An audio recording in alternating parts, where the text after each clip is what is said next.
Amaitu da informatika zalea amorratuek urtero duten topaldirik garrantzitsuena. 6.000 bildu dira urten beken egin den Euskalen Gauterrean, eta guztiek ikusi ditugu gaur arratsaldean, ordenagailuak jaso eta etxera bidean. 96 ordu eman dituzte ia etenik gabe pantaila aurrean, eta iritsi zaie etxera itzultzeko unea. Hori gaur arratsaldeko irudia, 4 egun hauek eman dutena berriz, hauxe.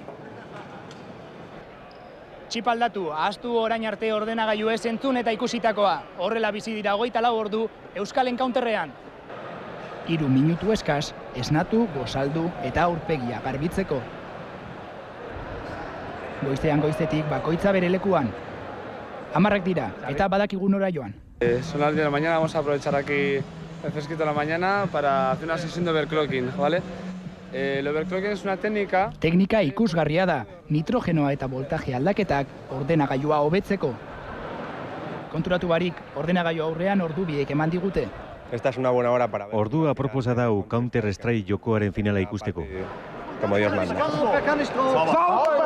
Es gente profesional, se dedican a esto. Beno, arratsaldeko laura dira eta basalduko dugu orain, goze gaude. Eta kafetegian hartuko dugu zerbait, bale? Kafetegia aukera bat da, baina badira beste asko.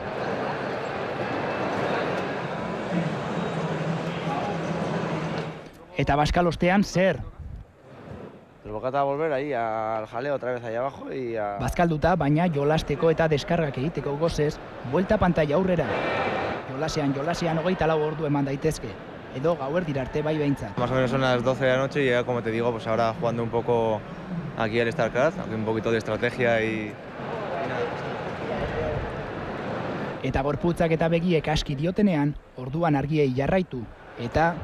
Ya son las 3 de la mañana, así que nada, nos vamos a la cama. ¡Hasta luego! Game over, amaitu da eguna Euskal Partian.